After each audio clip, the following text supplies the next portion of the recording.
Hello दोस्तों, आज हम लोग बात करने वाले हैं कि म्यूचुअल फंड जो होते हैं बेस्ट म्यूचुअल फंड कैसे सिलेक्ट कर सकते हैं आप आपके लिए, जो कि आप लॉन्ग टर्म के लिए रख सकते हैं अपने पोर्टफोलियो में।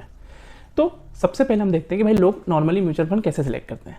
सबसे पहला क्राइटेरिया होता है कि वो लोग जाते हैं मनी कंट्रोल या दूसरी रेटिंग वेबसाइट पर, उन पर उसकी जो रेटिंग देती है, टॉप रेटिंग म्यूचुअल फंड्स रहते हैं उसमें जाके इन्वेस्ट कर देते हैं। बट इसके साथ एक प्रॉब्लम ये है कि जैसे कोई बंदा टॉप रेटिंग म्यूचुअल फंड देख के उसमें पैसा डाल रहा है, वैसे ही सब लोग भी वही रेटिंग देख के, अधिकतर लोग वही रेटिंग देख के पैसा डालते हैं। तो इससे क्या होता है कि उस पर्टिकुलर फंड में फंड मैनेजर के पास बहुत सारा एक साथ पैसा आ जाता है या बहुत ज़्यादा पैसा आ जाता है। और जब बहुत ज़्यादा पैसा आ जाता है तो उसके साथ दो प्रॉब्लम होती है। एक तो उस पैसे को वो कैश में होल्ड नहीं कर सकता, क्योंकि रूल है कि 30 से 35% पैसा ही कैश होल्ड कर सकते, बाकी तो इक्विटी में इन्वेस्ट करना पड़ेगा। तो क्या होता है कि जब इतना सारा पैसा हो जाता है तो फिर स्टॉक्स में, अगर उस टाइम पे उस पर्टिकुलर स्टॉक जो कि म्यूचुअल फंड मैनेजर को पसंद है या जिसमें वो इन्वेस्ट करना चाह रहा है, वो अगर हाई प्राइस पे भी है तो भी उसे इन्वेस्ट करना पड़ता है। मतलब जो उसके पसंदीदा शेयर है उसको महंगे दामों में लेना पड़ता है। और दूसरा, जब इतना सारा पैसा किसी स्टॉक में या किसी पेयर ऑफ स्टॉक में इन्वेस्ट होता है तो वो भी एक तरह से ओवर प्राइस हो जाते हैं जब बहुत सारा पैसा एक साथ किसी स्टॉक में लगता है। तो ये दो प्रॉब्लम होती हैं बेस्ट रेटिंग देख के म्यूचुअल फंड खरीदने में।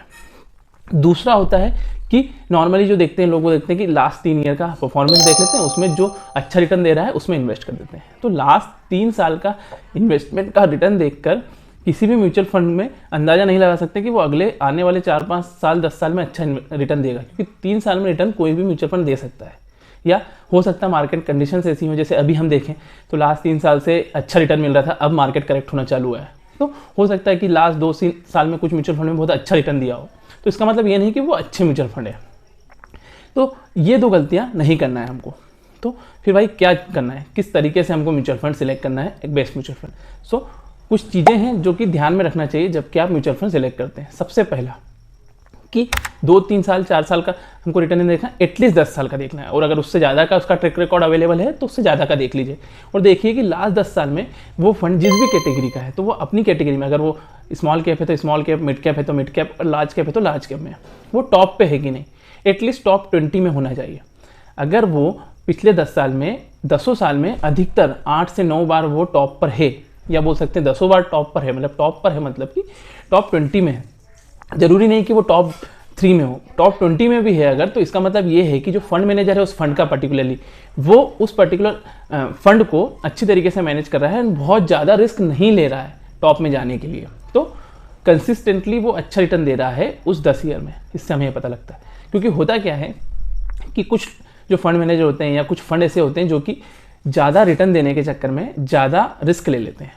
अब इसको एक एग्जांपल से समझते हैं कि भाई 2 ड्राइवर हैं। एक ड्राइवर ऐसा है जो कि सेफ्टी को बिल्कुल भी ध्यान नहीं देता है, उसका सिर्फ इंटेंशन ये होता है कि मुझे रेस जीतना है, इसके वजह से मेरा एक्सीडेंट भी हो जाए तो मुझे चलेगा। बट इसमें क्या होता है कि वो जब रेस में उतरता है तो उसमें 10 रेस में से 8 रेस में तो रेस कंप्लीट ही नहीं कर पाता है, क्योंकि उसका कहीं ना कहीं एक्सीडेंट हो जाता है या उसकी गाड़ी ठुक जाती है। दूसरा ड्राइवर जो होता है वो ये होता है कि उसके लिए सेफ्टी फर्स्ट होती है कि भाई अगर मुझे जीतना है तो मुझे रेस कंप्लीट करना जरूरी है। तो वो सेफ्टी पे भी ध्यान देता है एंड स्पीड पे भी ध्यान देता है, दोनों को मेंटेन करके चलता है। तो अगर वो 10 के 10 बार पहुंच रहा है, भले वो फर्स्ट नहीं पहुंच रहा है, तीसरा चौथा 5वां पहुंच रहा है, पर कंप्लीट कर रहा है, अपने टारगेट को कंप्लीट कर रहा है, तो वो ड्राइवर ज़्यादा अच्छा होगा। इसी तरीके से फंड मैनेज में भी होता है कि अगर वो ज़्यादा रिस्क नहीं ले रहा है, मतलब ज़्यादा रिस्क लेके अगर वो 10 साल में 8 सालों में डूबा है वो फंड और सिर्फ 2 साल में वो हीरो रहा है, तो ऐसे फंड में हमको इन्वेस्ट नहीं करना है, क्योंकि वो हो सकता है अगले 10 साल में हमको डुबा दे। तो ऐसे इसमें इन्वेस्ट करना है जो कि कंसिस्टेंटली एक अच्छा रिटर्न दे रहे हो, जरूरी नहीं कि टॉप का दे, पर अच्छा रिटर्न दे रहे हो। सबसे पहला पॉइंट ये रखना है कि पास्ट रिकॉर्ड देखना है 10 साल का, 15 साल का, एंड उसमें हर साल में उसका रिकॉर्ड देखना है कि वो टॉप 20 में या टॉप 15 में रहा हो वो फंड। दूसरा क्या होता है कि भाई टॉप जो पास्ट एक्सपीरियंस है वो देखकर आप अंदाज़ा नहीं लगा सकते कि भाई फ्यूचर में भी अच्छा करेगा, क्योंकि बहुत सारे फंड ऐसे हैं या बहुत सारी चीज़ें ऐसी जो पास्ट में अच्छी हुई हो, या बोल सकते हैं कि भाई पास्ट में अगर कोई क्रिकेट टीम अच्छी थी तो वो जरूरी नहीं कि आगे भी अच्छी रहेगी। जैसे वेस्ट इंडीज़ पहले टॉप पे थी, अब वो नहीं है, तो जरूरी नहीं है कि जो पास्ट में परफॉर्मेंस मिला है वही फ्यूचर में भी मिलेगा, ये गारंटी नहीं होती है। तो फिर क्या करना है भाई, पहले पॉइंट में तुमने बोला था कि पास्ट का परफॉर्मेंस देखो 10 साल का, तो अब दूसरे पॉइंट में तुम बोल रहे हो पास्ट का परफॉर्मेंस कोई काम का नहीं है। नहीं, तो ऐसा नहीं है, हमें इसमें ये देखना है, जो एक इंपॉर्टेंट पॉइंट है किसी भी फंड के लिए वो होता है फंड मैनेजर। तो इस बात को समझो कि कोई फंड अच्छा या बुरा नहीं होता, उस पर्टिकुलर फंड का फंड मैनेजर अच्छा या बुरा होता है। तो अब ये कैसे पता लगेंगे कि भाई फंड मैनेजर अच्छा या बुरा है?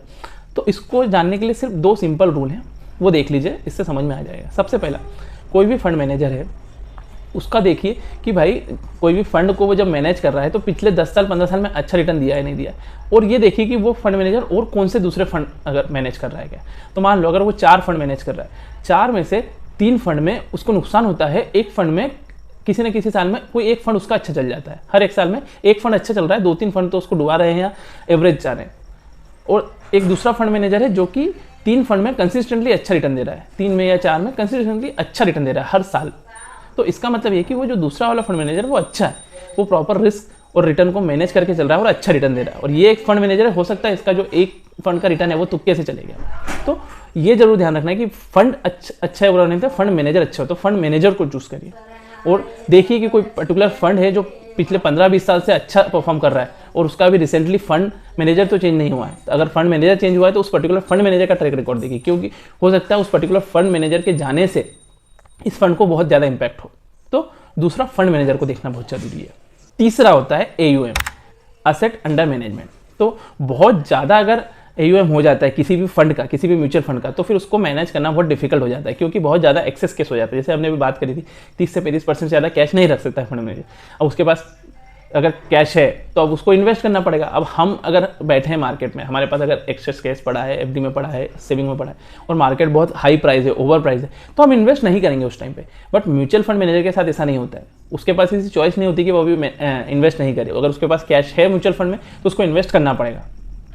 तो जब ज़्यादा कैश हो जाता है किसी म्यूचुअल फंड में या बहुत ज़्यादा AUM हो जाता है तो फिर उसको ऐसे स्टॉक में भी इन्वेस्ट करना पड़ता है उस टाइम पे मार्केट जबकि ओवर प्राइस हो ऐसे स्टॉक में। तो उससे क्या होता है कि रिटर्न जो होता है वो कम हो जाता है, कि भाई कोई ओवर प्राइस स्टॉक्स में अगर उसने इन्वेस्ट कर दिया तो फिर वो रिटर्न नहीं मिल पाएगा जो कि मिलना चाहिए था। तो ज़्यादा AUM होने से ये एक नुकसान होता है। इसके बाद आता है लास्ट और बहुत इंपॉर्टेंट पॉइंट कि भाई ज़्यादा रिटर्न लेके आना किसी भी पर्टिकुलर म्यूचुअल फंड में 1 या 2 साल में बहुत ज़्यादा बड़ी बात नहीं है, कोई भी फंड मैनेजर ला के दे देता है। और आजकल चल ही रहा है, जो NFOs आ रहे हैं उसमें ये ज़्यादा रिटर्न का खेल चल ही रहा है, बहुत ज़्यादा रिटर्न दिखा के आपको इन्वेस्ट करवा देते हैं। बट सबसे इंपॉर्टेंट पॉइंट है कि वो रिस्क को कैसे मेंटेन करके चल रहा है। तो मैं हमेशा ये प्रेफर करता हूँ कि अगर वो कम रिस्क लेके ज़्यादा से ज़्यादा रिटर्न जनरेट करके दे रहा है तो वो ज़्यादा अच्छा फंड मैनेजर है, वो ज़्यादा अच्छा फंड है। इसको एक एग्जांपल से समझते हैं। हम सबको पता है कि भाई लार्ज कैप जो होता है, बड़ी कंपनियाँ होती है, उनमें रिस्क कम होता है as compared to mid cap and small cap.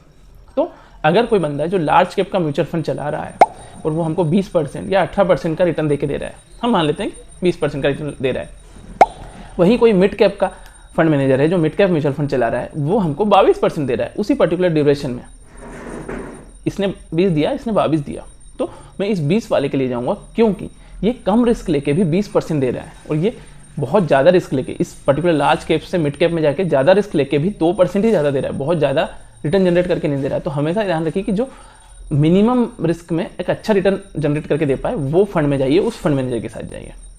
तो ये कुछ पॉइंट्स है जिनका ध्यान रखना जरूरी है जब भी आप म्यूचुअल फंड ले रहे हैं, तो ताकि आप किसी गलत म्यूचुअल फंड में न डाल दें, 3-4 साल के रिटर्न देख के उसमें पैसा न डाल दें। तो ये चीज़ बहुत ज़्यादा जरूरी है ध्यान रखने के लिए। तो ये तो हमने बात कर ली कि भाई कोई भी म्यूचुअल फंड हम ले रहे हैं तो किन किन बातों का ध्यान रखना है। अब बात आती है कि भाई बेस्ट म्यूचुअल फंड सिलेक्ट कैसे करना है। तो अब ये ज़रूरी नहीं कि कोई म्यूचुअल फंड जो मेरे लिए सही है वो आपके लिए भी सही है। भाई जैसे कार में होता है कि हम कार खरीदते तो कोई कार अच्छी बुरी नहीं होती, कोई सी कार आपके लिए अच्छी है, कोई सी कार किसी और के लिए अच्छी। उसके पर्पस क्या है उस पर डिपेंड करता है कि भाई उसको ऑफ रोड चलाना है, ऑन रोड चलाना है, ऑन रोड चलाना है, सिटी के बाहर चलाना है, लंबी चलाना है, रेंट पे चलाना है, टैक्सी चलाना है। तो अलग अलग पर्पस के लिए अलग अलग कार होती है। हर एक बंदा मारुति की वैन नहीं लेता है, हर एक बंदा थार नहीं लेता है, तो सबके लिए अलग अलग पर्पस के हिसाब से अलग अलग वैन होती है। ऐसा ही मोबाइल में भी होता है कि भाई कोई मोबाइल अच्छा बुरा नहीं होता है, आपके हिसाब से होता है कि आपको कैमरा अच्छा चाहिए, बैटरी अच्छी चाहिए, स्टोरेज अच्छी चाहिए, स्पीड अच्छी चाहिए, गेम खेलना है। तो इसके अकॉर्डिंगली म्यूचुअल फंड में भी होता है कि भाई आपका पर्पस क्या है म्यूचुअल फंड में इन्वेस्ट करने का, उसके अकॉर्डिंगली आपके लिए अच्छा या बुरा म्यूचुअल फंड होता है। तो इसमें भी कुछ पॉइंट होते हैं, जैसे कि पहला होता है टाइम, ये कि बहुत ही इंपॉर्टेंट पॉइंट है कि भाई आपको कितने लंबे समय के लिए इन्वेस्ट करना है। अगर आप ज़्यादा लंबे समय के लिए इन्वेस्ट करना चाहते हैं तो ही इक्विटी में जाना चाहिए, इक्विटी म्यूचुअल फंड में जाना चाहिए। तो फॉर एग्जाम्पल अगर आपका 3 साल का गोल है कि भाई 3 साल बाद मुझे कुछ घर लेना है या कुछ लेना है, उसके लिए आप इन्वेस्ट कर रहे हैं, तो म्यूचुअल फंड या स्पेसिफिकली इक्विटी म्यूचुअल फंड में इन्वेस्ट मत करिए, क्योंकि ये लंबे समय के लिए रिटर्न अच्छा देता है। 3 साल में हो सकता है वो आपका पैसा कम भी कर दे, तो उस पर्टिकुलर 3 साल बाद आप उसका पैसा निकालोगे तो आपको लॉस होगा। तो ये याद रखिए, अगर आपका ड्यूरेशन कम है तो डेट म्यूचुअल फंड में जाइए या बॉन्ड्स में जाइए, इक्विटी म्यूचुअल फंड में मत जाइए। तो सबसे पहला होता है इंपॉर्टेंट टाइम। दूसरा होता है कि भाई आपका रिस्क प्रोफाइल क्या है, कि भाई आप ज़्यादा रिस्क ले सकते हो, कम रिस्क ले सकते हो या मॉडरेट रिस्क ले सकते हो। फॉर एग्जांपल आप चाहते हो कि भाई मैं ज़्यादा रिस्क ले सकता हूँ, मेरे को ज़्यादा रिस्क लेना हो, ज़्यादा रिटर्न भी चाहिए, तो अगर आपको ज़्यादा रिस्क को ज़्यादा रिटर्न लेना पसंद है तो आप मिड कैप में जाइए या स्मॉल कैप में जाइए। इस तरह के इसमें इन्वेस्ट करिए जो कि लंबे समय के लिए एक अच्छा रिटर्न देके जाए। और अगर आपको थोड़ा मॉडरेट में जाना है तो आप थोड़ा सा बैलेंस फंड में चले जाइए, मिड कैप लार्ज कैप के मिक्स में चले जाइए।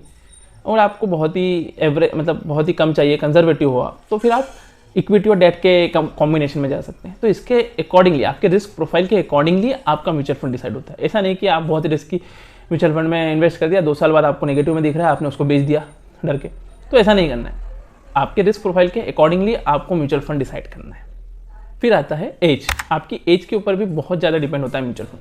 सो फॉर एग्जांपल, अगर आपकी एज 30 या 30 से कम है तो आप मिड कैप में या स्मॉल कैप में इन्वेस्ट कर सकते हो। वैसे नॉर्मली स्मॉल कैप बहुत ही ज़्यादा रिस्की होते हैं, उसमें इन्वेस्ट करने से पहले ज़्यादा रिसर्च करनी चाहिए। मैं प्रेफर नहीं करता हूँ स्मॉल कैप, बट फिर भी आप स्मॉल कैप, मिड कैप में या ऐसे स्टॉक में इन्वेस्ट कर सकते हो जो ज़्यादा ग्रोथ दे रहे हैं लंबे समय के लिए, तो क्योंकि आपके पास ज़्यादा लंबा समय है। बट अगर आप 40 to 55 या 60 हो, देन आपको थोड़े से सेफर एसेट में जाना चाहिए, लार्ज कैप में जाना चाहिए, bit of mid cap, but थोड़ा सा सेफर उसमें जाना चाहिए जो कि रिस्क भी कम, बहुत ज़्यादा कम हो एंड रिटर्न भी थोड़ा सा अच्छा दे जाए। बट अगर आप 60 प्लस हो या 55 प्लस हो, देन आपको इक्विटी से थोड़ा सा दूर रहना चाहिए। आपको एनपीएस में करना चाहिए, पीपीएफ में करना चाहिए या डेट म्यूचुअल फंड में करना चाहिए। बट नॉर्मली इक्विटी वाले में कम जाना चाहिए। अगर आपको ज़्यादा ही रिस्क लेनी है उस टाइम पे भी, तो देन आप जा सकते हो लार्ज कैप में, but mid cap and small cap में नहीं जाना चाहिए, बिकॉज आपके पास टाइम नहीं होता है इन्वेस्ट करने के लिए। अगले 5 साल में हो सकता है लार्ज कैप आपको लॉस में देके जाए, उसके अगले 5 साल में प्रॉफिट में देके जाए, तो अभी उस एज में जाके आपको स्मॉल कैप में नहीं इन्वेस्ट करना चाहिए। तो एज भी बहुत बड़ा फैक्टर होता है। फिर होता है पर्पस, कि भाई आपका पर्पस क्या है इन्वेस्टमेंट का, कि भाई आपको सिर्फ सेफ गार्ड रखना है अपना पैसा, कि भाई मेरे को एक सेफ गार्ड चाहिए, मेरे को ज़्यादा रिटर्न नहीं चाहिए, बट मेरा पैसा डूबना नहीं चाहिए, या शॉर्ट टर्म में मेरे को जब जरूरत पड़े मैं निकाल लूँ उसको, बहुत ज़्यादा लॉन्ग टर्म नहीं है, बट मेरा पैसा सेफ रहना चाहिए, जब मेरा मर्जी जब निकाल लूँ। तो फिर ऐसे टाइम पे ज़्यादा रिस्की एसेट में, इक्विटी में या मिड कैप में, स्मॉल कैप में नहीं जाना चाहिए, लार्ज कैप में जाओ, डेट फंड में जाओ। तो इस तरीके से डेट फंड में जा सकते हो आप, तो बहुत ज़्यादा सेफ में जाना है तो इसमें जाओ। थोड़ा सा अगर रिस्क ले सकते हो या रिस्क हो तो फिर इक्विटी वाले में जाओ, मिड कैप में जाओ। इस तरीके से पर्पस डिफाइन होना चाहिए, भाई आपको सिर्फ सेफ गार्ड करना है या रिटर्न भी चाहिए। अगर रिटर्न चाहिए तो फिर इसमें आइए, अदरवाइज डेट म्यूचुअल फंड में जा सकते हैं। इसके बाद होता है आपकी साइकोलॉजी क्या है। साइकोलॉजी को समझने के लिए एग्जांपल से समझते हैं कि भाई कोई ऐसा म्यूचुअल फंड है जो कि आपको ये बोल रहा है कि भाई हो सकता है कि आपको 10 रुपये का प्रॉफिट हो इसमें या 20 रुपये का लॉस हो, 10 रुपये का प्रॉफिट हो या 20 रुपये का लॉस हो, ये हो सकता है, ये लिमिट है उसकी, एक एवरेज बता दी उसने। एक म्यूचुअल फंड है जिसमें आपको 60 रुपये का प्रॉफिट हो सकता है, वहीं नुकसान हुआ तो हो सकता है 70-80 रुपये तक भी जाए। तो मतलब ज़्यादा प्रॉफिट ज़्यादा लॉस, इधर प्रॉफिट भी कम है लॉस भी कम ही होने वाला है। तो अगर आप पहले वाली कैटेगरी में आते हैं जिसमें आप लॉस कम वियर कर सकते हो, तो फिर आपको थोड़े सेफर एसेट में जाना चाहिए, डेट वाले में, बैलेंस वाले में, जिसमें दोनों मिक्स हो, डेट और इक्विटी। अगर आप थोड़ा ज़्यादा रिस्क ले सकते हो तो फिर आपको इस वाले में जाना चाहिए। तो आपकी साइकोलॉजी के हिसाब से करिए, अदरवाइज आप जल्दी उसको बेच दोगे घबरा के कि भाई ये तो नेगेटिव में जा रहा है, और अगले 3 साल 4 साल में बेच दोगे। आप लॉन्ग टर्म में तभी होल्ड कर पाओगे जबकि आपकी साइकोलॉजी बनी हुई है कि भाई मैंने लॉन्ग टर्म के लिए खरीदा है, मेरे को रिस्क लेना है, मैं ले सकता हूँ। तो इन चीज़ों का ध्यान रखना बहुत ही ज़रूरी है जब भी कोई म्यूचुअल फंड ले रहे हो आप। दूसरा बहुत ही इंपॉर्टेंट पॉइंट है जो कि बहुत लोगों के दिमाग में रहता है जो एक्चुअली स्टॉक मार्केट में या म्यूचुअल फंड में इन्वेस्ट कर रहे हैं और जो नए आए हैं, कि भाई नंबर ऑफ म्यूचुअल फंड कितने होना चाहिए। तो इसका कोई स्पेसिफिक काउंट नहीं है, काउंट नहीं दे सकता हूँ, बट एक मिनिमम होना चाहिए जो कि आप ट्रैक कर सको। मेरे हिसाब से मैं 4 से 5 प्रेफर करता हूँ, इससे ज़्यादा प्रेफर नहीं करता हूँ, एंड वो भी जो कि पूरा डाइवर्सिफाई हो जाए। बट आपको ये चीज़ें ध्यान रखनी जो हमने पहले डिस्कस करी, एज, आपकी रिस्क प्रोफाइल, ये सारी चीज़ें देख कर ही म्यूचुअल फंड लेना चाहिए। ऐसा नहीं कि आपने कोई सा भी रैंडम उठा लिया एंड इन्वेस्ट कर दिया कि भाई मैंने एक लार्ज कैप का ले लिया, एक मिड कैप का ले लिया, एक स्मॉल कैप का ले लिया, एक बैलेंस फंड ले लिया, एक डेट फंड भी ले लिया, ऐसे सारे मिक्स ले लिए, जिससे कि क्या होगा कि डेट फंड है आपका जो रिटर्न है ओवरऑल वो कम कर देगा, लार्ज कैप आपकी रिस्क बढ़ा देगा। तो बेसिकली आपका रिटर्न अगर उन पाँचों में साल भर का 10 से 12% ही रहा, क्योंकि डेट फंड आपका कम कर देगा, तो अगर उन सब का जो रिटर्न है वो ओवरऑल कम ही रहा आपका 10 से 12%, तो फिर आप इतने सारे 5 म्यूचुअल फंड में इन्वेस्ट करके करोगे क्या। इससे अच्छा एक अच्छा सा इंडेक्स फंड लो और उसमें इन्वेस्ट कर दो, आपको लॉन्ग टर्म में 10 से 12% रिटर्न मिल ही जाएगा। तो सबसे अच्छा है कि भाई आपका पर्पस डिफाइन होना चाहिए कि भाई आप जो म्यूचुअल फंड्स ले रहे हो उसका पर्पस क्या है। अगर वो इंडेक्स को बीट नहीं कर पा रहा है तो फिर आपका उन म्यूचुअल फंड में इन्वेस्ट करने का कोई मतलब नहीं है। अगर लॉन्ग टर्म में भी वो इंडेक्स को बीट नहीं कर पा रहा है तो फिर इससे अच्छा इंडेक्स फंड में कर दीजिए, क्योंकि उससे एक्सपेंस रेशो तो बचेगा हमारा। तो इन चीज़ों का ध्यान रखिए कि भाई रेंडमली नहीं पिक करना है म्यूचुअल फंड। अगर वीडियो अच्छा लगा है तो वीडियो को ज़्यादा शेयर करके लाइक करिए एंड मेरे चैनल को सब्सक्राइब करके बेल आइकन जरूर दबा दीजिएगा।